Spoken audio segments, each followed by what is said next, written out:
ક્રાંતિગુરુ Shyamji Krishna Varma Kutch university extension centre Adesar ખાતે માતૃભાષા મહોત્સવ અંતર્ગત કવિ સંમેલનનું ભવ્ય આયોજન કરવામાં આવ્યું હતું।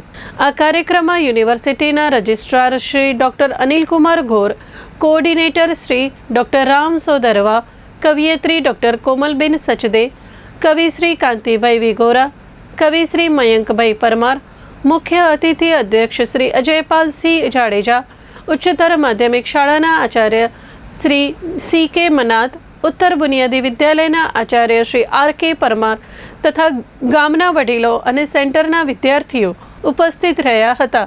કાર્યક્રમની શરૂઆત દીપ પ્રાગટ્યથી કરવામાં આવી હતી। સેન્ટરના પ્રાધ્યાપક રીનાબેન મઢવી દ્વારા મહેમાનોનું શાબ્દિક સ્વાગત કરવામાં આવ્યું હતું તથા શાલ ઓઢાડી મહેમાનોનું સન્માન કરવામાં આવ્યું હતું।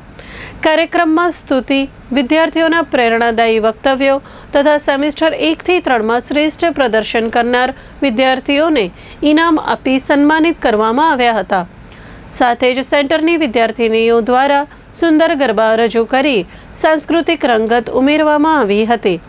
સેન્ટરની પ્રતિભાશાળી વિદ્યાર્થીની ઉર્મિલાબેન બારડે, જેમણે સેમિસ્ટર 1, 2 અને 3માં સતત પ્રથમ ક્રમાંક મેળવ્યો છે, તેમણે પોતાના વક્તવ્યમાં સેન્ટરની પ્રગતિ અને તેના પાછળ રહેલા સંઘર્ષની વાત રજૂ કરી હતી।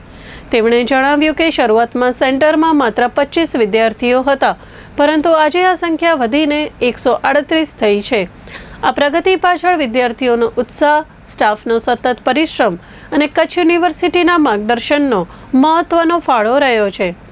તેમણે ખાસ કરીને ગ્રામ્ય વિસ્તારની દીકરીઓને ઉચ્ચ શિક્ષણ માટે આ સેન્ટર આશીર્વાદરૂપ બન્યું હોવાનું જણાવી સેન્ટર, સ્ટાફ અને યુનિવર્સિટી પ્રત્યે આભાર વ્યક્ત કર્યો હતો।